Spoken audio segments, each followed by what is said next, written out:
Good morning, students. Today we are going to discuss about our new poem, An Elementary School Classroom in a Slum. This poem has been written by Stephen Spender.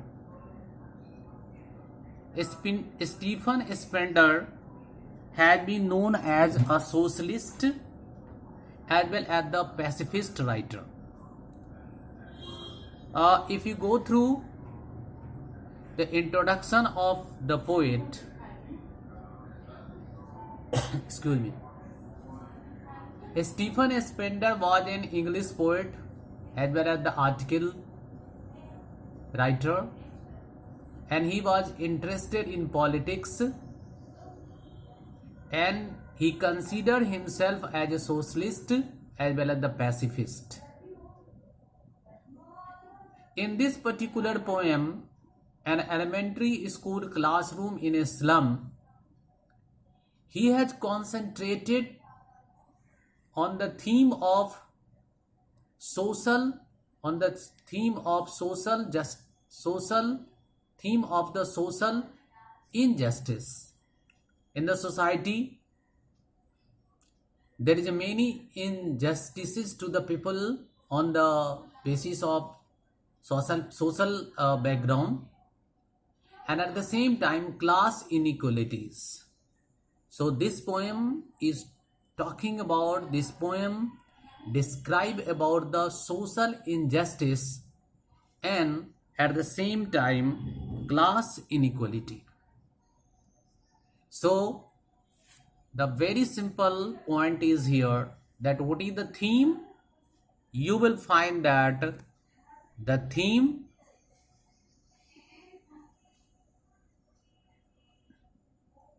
is very simple, and that theme is the social injustice and class inequalities. Social injustice and class inequalities. And at the same time, the poem describes the pathetic condition of children living in slum. Although he has focused upon the school classroom, but I find that the poem described pathetic condition of children living in a slum. If you go to a slum area, then you find that there is unhygienic setup of that area. You will find that in the slum area, I don't think that you must remember that if you go to many slum area, even in Mumbai, there are Dharavi. In this way, we are having the name of this place, and upon the television news channel, you find the lanes, the sub lanes, small houses like matchboxes, and people are living there not as a human but like a cattle there. Why? Because there is a lack of the space there. So if you go through the slum area, then you find that in the slum area the living condition is not hygienic, the living condition is not proper.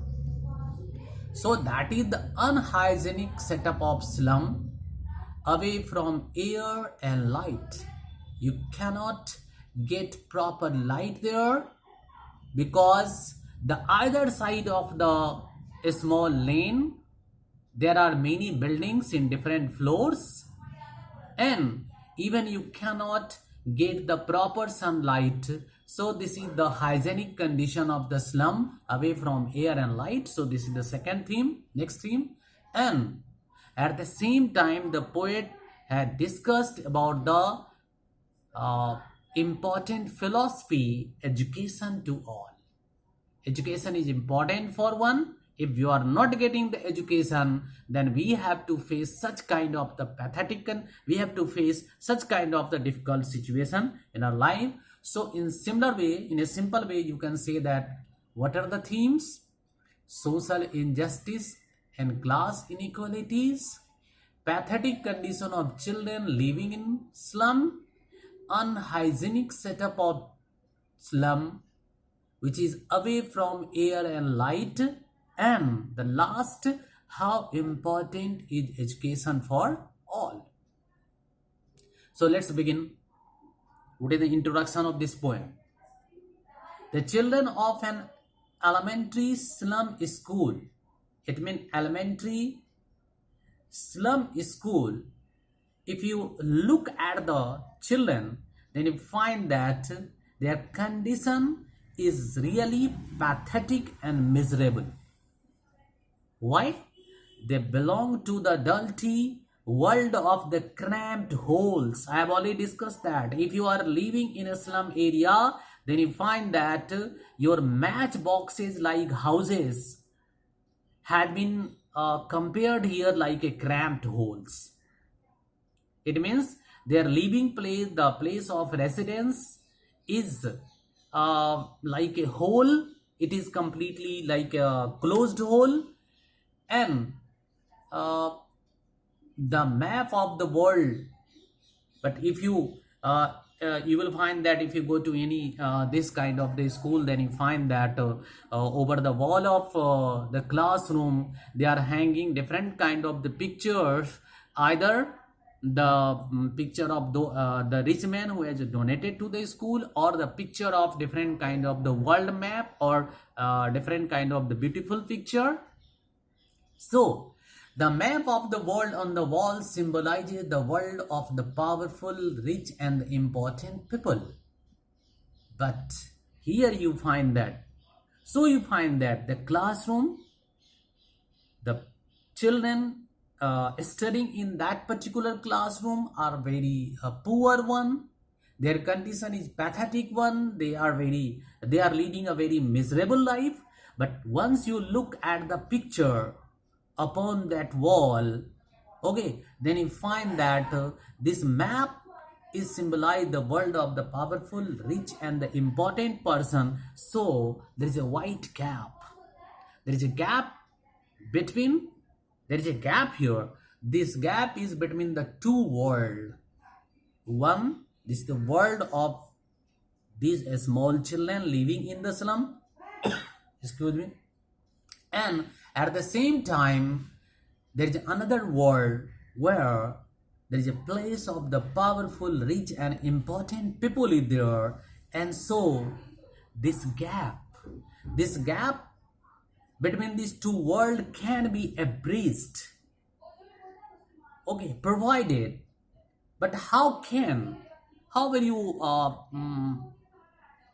bridge this gap? How will you remove this gap so both will be same? And for this, it is essential that the children living in the slum area are rescued, okay, from there, and they must get everything which is required and which is available to their counterpart who are living in the powerful, rich and the important world. So let's say I think that I have given you a short description about this poem. You have already studied about it, and I think that by having the pause you can go through it. So this poem is really very powerful one. Now we are going to have line by line paraphrasing. This will help you a lot. And later on, once you got your worksheet, in that worksheet you have the different word meaning also, the paraphrasing also. So let's begin. So let's start with the poem. Now start. So poem, I am going through the lines. Far, far from gusty waves, these children's far, far from gusty waves, these children's faces. Far, far from gusty waves. Far means away. And what do you mean by gusty? Gusty means something which blow strongly. And wave, you know, simply you can say air. It means far from gusty waves. It has double meaning. The first simple meaning is that these children are away from the external world wave. The simple meaning that they are living in a slum area, and in that slum area they did not get proper air. They are away from the air, and so they are away from that strong wind. And you know that if you are living in a place where there is a lack of the fresh oxygen, lack of the fresh air, then you find that your face is without the freshness. So one meaning is that these children faces, if you look at the children's face, then you find that these children are not bright one, not lighted one, but to the contrary, it appears that it is away from those waves, those fresh oxygen, so there is a lack of the freshness. And so you will find that it say that the condition of children in slum school is very pitiable. They are living under an unhealthy condition. They are living under an unhealthy condition. And what is that unhealthy condition? The unhealthy condition is that lack of proper air, lack of sun rays, lack of many other things that may be discussed later on. But here we can say that they are living under an unhealthy condition. Go through the line. Far from gusty waves, these children faces. Come on, look at the face of the children. It appears that they are devoid of, they are without the fresh air. They are away from the fresh air. It has one meaning. And at the same time, it has another meaning also, that outside their world, outside that slum area, there is a wave of development.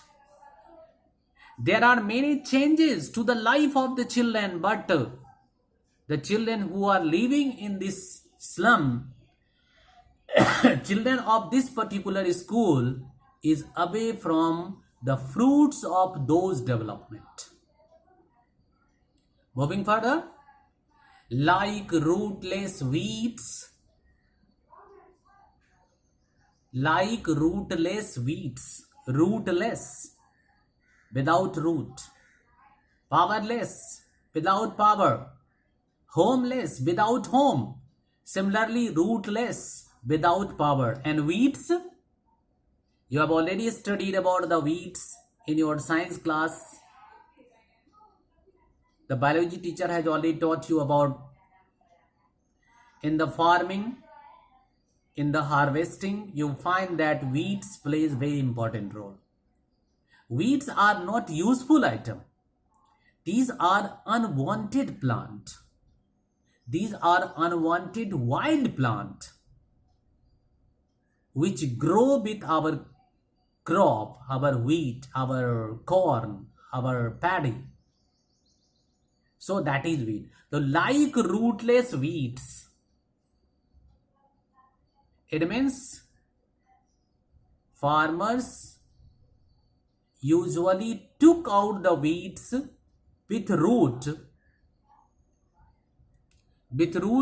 upon them and threw away to the side of the field, and due to the intense heat, these weeds completely turned dried. So you just take the picture like rootless weeds. So just come on, remember, like rootless weeds. What is this like rootless? It means like has been the simile.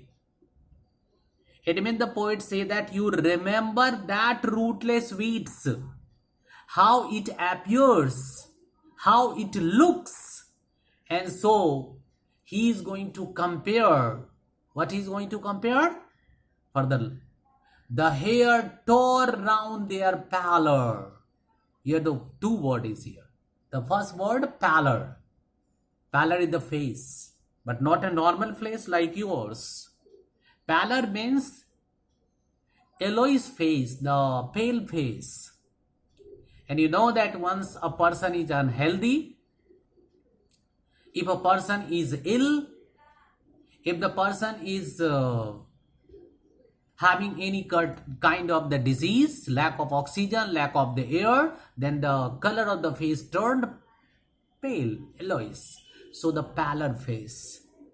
Pallor face indicates the face of the children. You can say it is also metaphor there. Now come to the point. The hair of these children, so the hair turn round their face. It means the hair is scattered, and the hair is scattered over their face. And what is the color of the face? Pallor. It is yellowish in color. So over that face, if you look at the face of the children, just come on, try to picturize it. Just try to create a picture. Then you find that these small children who are living in the slum area, the student of that elementary school, their face, which is yellowish in color, their hair is completely a scattered one, but the poet has compared the hair of the children to the rootless weeds. It means the hair is unkempt, uncombed, completely dried one, and so the face of the children is full of that dried hair. So it had been described as rootless weeds. So here you will find that it means they are unwanted and away from the, we have discussed about that. Okay, now come to the point. Children face show that they did not taste the fruit of development, or they are away from the freshness. Face of the children has been covered with untidy, unkempt and uncombed hair. If you look at the pale face of the children, then it shows that they are undernourished. There is incident, there is a good example of the malnutrition. The hair is dried and entangled, scattered, okay, as if it is uprooted weeds, rootless weeds. And I have already discussed that what is that uprooted weeds. So it has been mentioned here, and so the narrator, so the poet says about this one. Moving further, so here we find that the poet had described about the face of the children, the unhygienic condition of the classroom, how they are living in that classroom. Now the poet is going to focus upon each and every student of that classroom, and so he is going to focus upon a particular student. So here it says, the tall girl with her wet down head. The poet say that now look, behold, there is a girl in this class. It does not mean there is only one girl, but he mentioned about one girl who is tall in that class, and behold her. Look at her. What is the condition of that girl? Then it says that her head is weighed down. Why weighed down? Okay, the girl is tall. There is a girl in this class. Girl is tall. She keeps her head down. But why? It had been termed as a weight down, because weight comes from the burden, the weight. Once you are having a weight of 20 kg, 30 kg, even you are powerful than 40 kg, then you find that your head is getting down. Your head started bending. And so why? Is there any weight to that girl? That weight has been termed as a weight down. It means, yes, she is burdened with load of poverty and domestic responsibilities. So the 2 point is here. It means the family of which this girl belongs is reeling under the acute poverty, and at the same time the girl has certain domestic responsibility, and these two combined together and keeps upon, or you can say weights upon her head, and so the poet termed the word weighed down. The poet termed the weighed down head. The tall girl with her weighed down head. So this is the condition of that girl. Moving further, it means you can say that the condition of the boy is really good. No.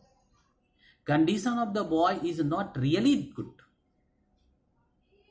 Condition of the boy is not good. It is pathetic one.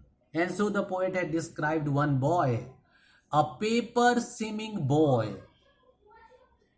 Paper seeming means very thin, like a sheet of paper. So here you will find that the paper seeming boy, a boy who is as thin as a sheet of paper. It means the boy is very lean and thin. And if you look at the eyes of the boy, then you find that it has been termed rat's eyes. So what is that rat's eyes? Yes. Here. And here you find that his eyes are like rats. It has many quality.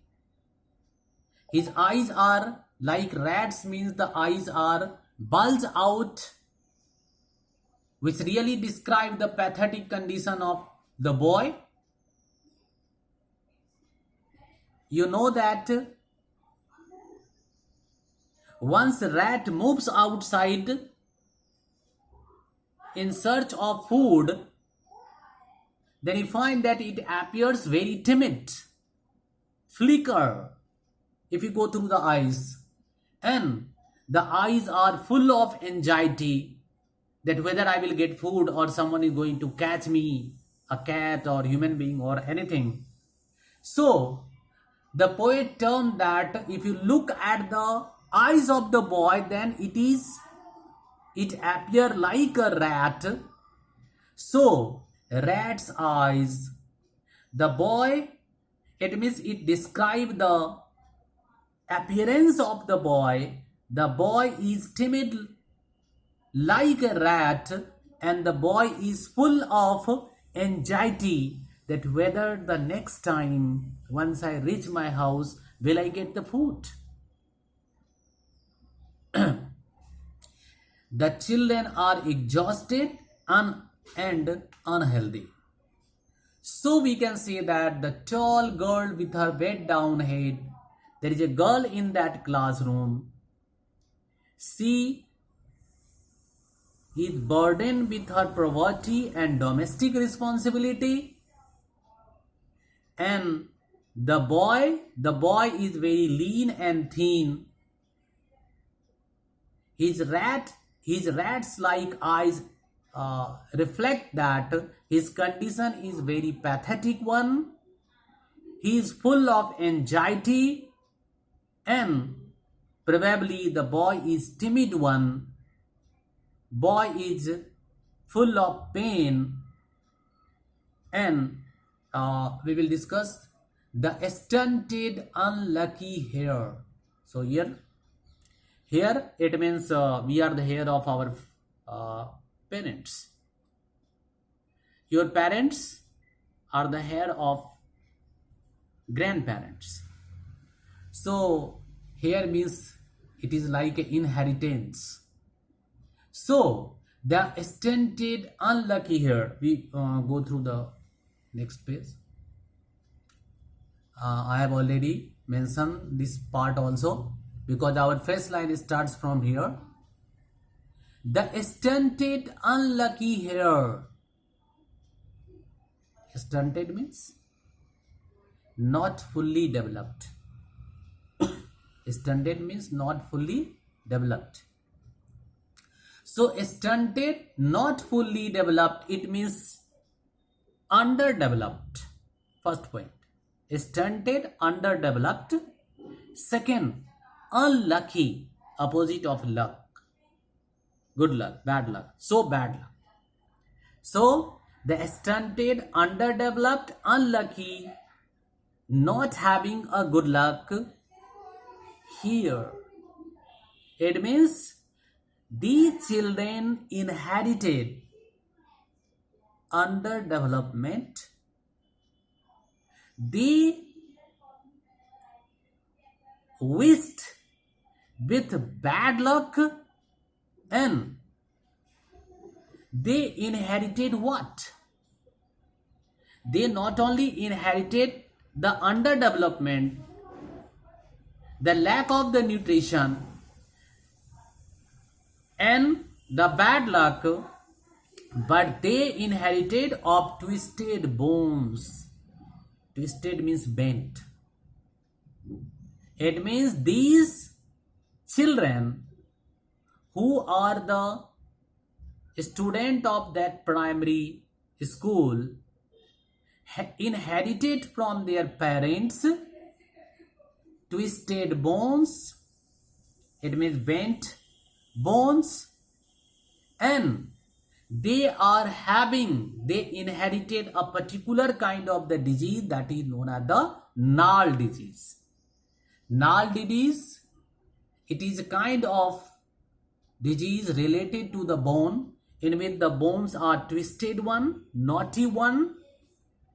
And you know that in your science class you have already studied that this kind of the bone possible if someone is suffering from the lack of the protein, lack of the carbohydrate in the food.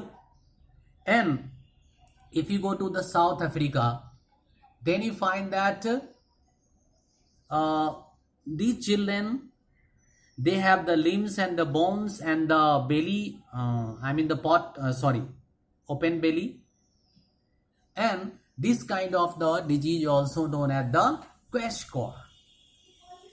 And so the children inherited naughty bones from their parents. They are malnourished, bad nourishment, and not fully developed one. They are carrying naughty bones. It means they are carrying the Nahl disease of their parents. And so Nahl disease, his lesson from his desk. And now the boys, the children who are suffering from this kind of the problem, they are undernourished, they are malnourished, they did not get everything which is to be required for this particular age, and still they are sitting in that classroom, they are learning their lesson. And so this is the condition of the classroom. At back of the dim class. Now we come to the setting of the classroom. What is the setting of the classroom? You will find that our classroom is really airy one, full of the light. Benches are a spacious one. Walls are well plastered and colored one, whitewashed one. But if you go to this class, this elementary class, then what do you find? We find that This classroom has no proper light. I have already told you earlier, if you move to the slum area, then you find that the houses are erected there, built there, without giving any space for the proper light, for the aeration. So here in this school, classroom had been surrounded by the walls of the other construction, and so there is no light in that classroom. So it had been termed as a dim class. It means the classroom is not brighted one. But come on, please enter into the classroom. And once you enter into the classroom, then you find that the class is not brighted one. Children are in different condition. Girls are having their head weighed down. Boys malnourished, undernourished, having the naughty disease. So this is the setup of the classroom. But the poet says, yes, I find one classroom, one boy, one young, who was sitting at the back of the classroom. Although it was dim, the classroom is dim, but still I can search that young who is sweet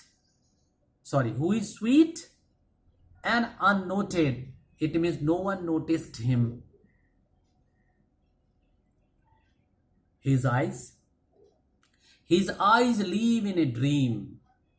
His eyes are full of dream. He is dreaming of something. That unnoticed boy who is sweet and young, if you look at the eyes of that boy, then you find that eye is dreamy one. He dreamed of something. His eyes are full of dream. So what is that dream? Of a squirrel's game. It is a kind of the game. Generally, we play this kind of the game once we are very young one, hide and seek.